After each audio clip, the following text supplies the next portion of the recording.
IPL 2025 final match royal Challengers Bengaluru Punjab Kings జట్ల మధ్య చాలా ఉత్కంఠభరితంగా సాగింది.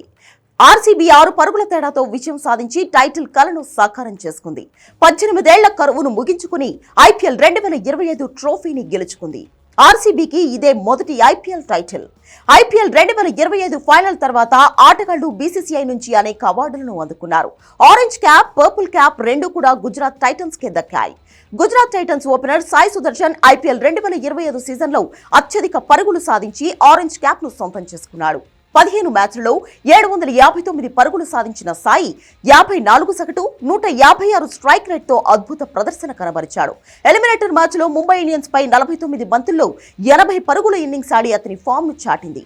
ఈ సీజన్ లో సాయి సుదర్శన్ ఒక సెంచరీ, 6 హాఫ్ సెంచరీలతో గుజరాత్ టైటన్స్ ను ప్లే ఆఫ్స్ కు చేర్చడంలో కీలక పాత్ర పోషించాడు.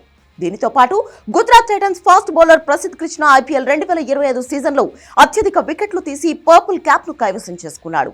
15 మ్యాచ్లలో 25 వికెట్లు తీసిన ప్రసిద్ధ్ 19.52 సగటు నమోదు చేశాడు. 41 రన్స్ కు 4 వికెట్లు అతని బెస్ట్ బౌలింగ్ ఫిగర్స్.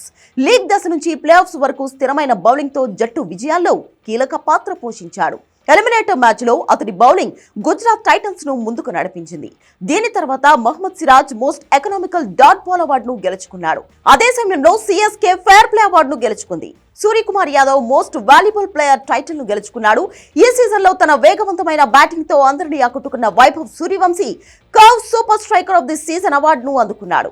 దీనితో పాటు Delhi and district cricket association ఉత్తమ పిచ్ గ్రౌండ్ ను సిద్ధం చేసినందుకు అవార్డును గెలుచుకుంది. ట్రోఫీని గెలుచుకున్న తర్వాత ఆర్సీబీ 20 కోట్ల ప్రైజ్ మనీని అందుకోగా ఓడిపోయిన జట్టు పంజాబ్ కు 12.50 కోట్లు దక్కాయి.